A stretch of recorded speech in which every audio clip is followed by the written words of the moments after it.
ಪ್ರೀತಿಯ ದ್ವಿತೀಯ PUC ವಿದ್ಯಾರ್ಥಿಗಳೇ, ಎಲ್ಲರಿಗೂ ಕೂಡ ಮತ್ತೊಮ್ಮೆ ನಮ್ಮ ಯೂಟ್ಯೂಬ್ ಚಾನಲ್ಗೆ ಸ್ವಾಗತವನ್ನು ಕೋರುತ್ತಿದ್ದೇನೆ. ಇವತ್ತು ನಡೆದಂತಹ ತುಮಕೂರು ಜಿಲ್ಲೆಯ ಕೆಮಿಸ್ಟ್ರಿ ಕ್ವಶನ್ ಪೇಪರನ್ನು ವಿತ್ ಕೀ ಆನ್ಸರ್ ಇಲ್ಲಿ ಅಪ್ಲೋಡನ್ನು ಮಾಡಿಕೊಡ್ತಾ ಇದ್ದೇವೆ. ಯಾರಿಗೆಲ್ಲ ಇನ್ನೂ ಕೆಮಿಸ್ಟ್ರಿ ಎಕ್ಸಾಮ್ ಆಗಿಲ್ವೋ ತಾವುಗಳು ಇವೆಲ್ಲ ಪ್ರಶ್ನೆ ಪತ್ರಿಕೆಗಳನ್ನು ಯುಟಿಲೈಸ್ ಮಾಡಿಕೊಳ್ಳಬಹುದಾಗಿದೆ. Anyhow without wasting our time let me finish this ಆಯಿತಾ ಟುಡೇಸ್ ಟಾಸ್ಕ್ ಏನು ಅಂತ ಹೇಳಿದರೆ, ಪಾರ್ಟ್ ಎ. ಪ್ರೀತಿಯ ವಿದ್ಯಾರ್ಥಿಗಳೇ, ಈ ಒಂದು ಕ್ವಶನ್ ಪೇಪರನ್ನು ನಮಗೆ ಕಳಿಸಿಕೊಟ್ಟಂತಹ ರೇಣುಕಾನಂದ್ ಅವರಿಗೆ ಧನ್ಯವಾದಗಳನ್ನು ತಿಳಿಸ್ತಾ ಇದ್ದೇವೆ. ನಿನ್ನೆ ಫಿಸಿಕ್ಸ್ ಪೇಪರ್ ಕೂಡ ನಾವು ಅಪ್ಲೋಡನ್ನು ಮಾಡಿಕೊಟ್ಟಿದ್ವಿ ತುಮಕೂರಿನಿಂದ. ಅದು ಬಹಳ ಹೆಲ್ಪ್ಫುಲ್ ಆಗಿದೆ ವಿದ್ಯಾರ್ಥಿಗಳಿಗೆ. ಹಾಗೂ ಈ ಒಂದು ಕ್ವಶನ್ ಪೇಪರನ್ನು ಶಿಲ್ಪಶ್ರೀ ಅಂತಲೂ ಕೂಡ ತುಮಕೂರಿನಿಂದ ಕಳಿಸಿಕೊಟ್ಟಿದ್ದಾರೆ. ಇಬ್ಬರಿಗೂ ಕೂಡ ಧನ್ಯವಾದಗಳು. God bless you my dear children. An example for gaseous solution is dash ಅಂತ ಇದೆ.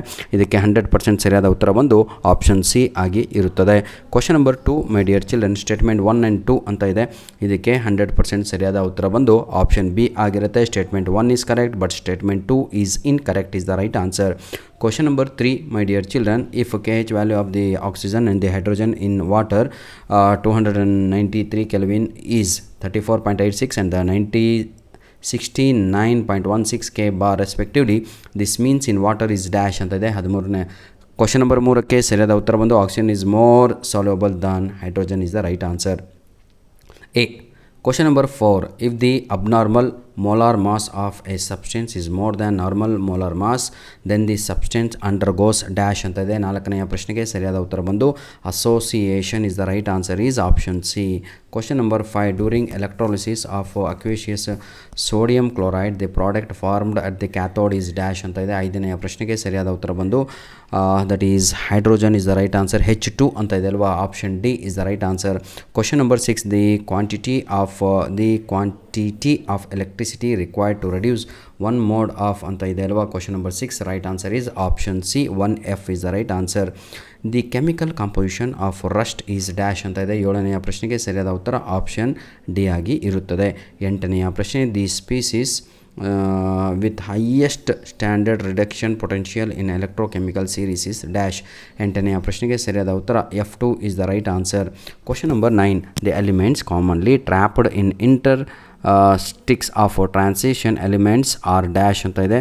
ಇದಕ್ಕೆ ಸರಿಯಾದ ಉತ್ತರ ಬಂದು ಆಪ್ಷನ್ ಸಿ ಆಗಿರುತ್ತೆ. CHN ಅಂತ ಇದೆ ಅದು. Question number 10, the comparable energies of 5F, 6D and 7S orbitals are responsible for wide range of oxidation states in dash ಅಂತ ಇದೆ. ಇದಕ್ಕೆ ಸರಿಯಾದ ಉತ್ತರ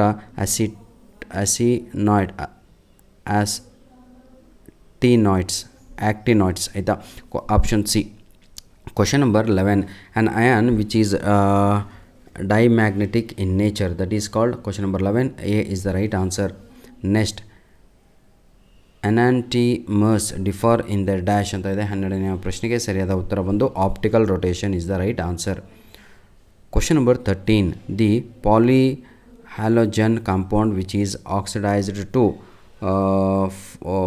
ಏನಿದು that is dash. 13ನೇ ಪ್ರಶ್ನೆಗೆ ಸರಿಯಾದ ಉತ್ತರ that is chloroform is the right answer. Question number 14, in intramolecular hydrogen bonding is found in dash ಅಂತ ಇದೆ. 14ನೇ ಪ್ರಶ್ನೆಗೆ ಸರಿಯಾದ ಉತ್ತರ ಆಪ್ಷನ್ ಸಿ ಆಗಿರುತ್ತೆ. that is 2-nitrophenol is the right answer. Question number 15, in IUPAC name of CH3, the IUPAC name of CH3OCO2H5 is dash ಅಂತ ಇದೆ. that is methoxyethane is the right answer. Fill in the blanks by choosing the appropriate answers given in the brackets ಅಂತ ಇದೆ. An alloy of copper and zinc is dash. Cu and Zn is dash. that is right answer is brass, BRASS. Solubility of gas in liquid is dash. 17ನೆಯ ಪ್ರಶ್ನೆ ಸರಿಯಾದ ಉತ್ತರ ಬಂದು that is exothermic is the right answer. Question number 18, dash is used in denaturation of alcohol ಅಂತ ಇದೆ. 18ನೆಯ ಪ್ರಶ್ನೆಗೆ ಸರಿಯಾದ ಉತ್ತರ ಬಂದು that is pyridine is the right answer. Question number 19, lead storage battery in is dash cell ಅಂತ ಇದೆ. Secondary cell ಅನ್ನುವಂಥದ್ದು ಸರಿಯಾದ ಉತ್ತರ. Question number 20, my dear children, a compound which rotates plane polarized light in clockwise direction is dash ಅಂತ ಇದೆ. Plus lactic acid is the right answer. Option be my dear children, part B ಇಂದ ಎಲ್ಲ important ಕ್ವಶನ್ಸ್ಗಳು.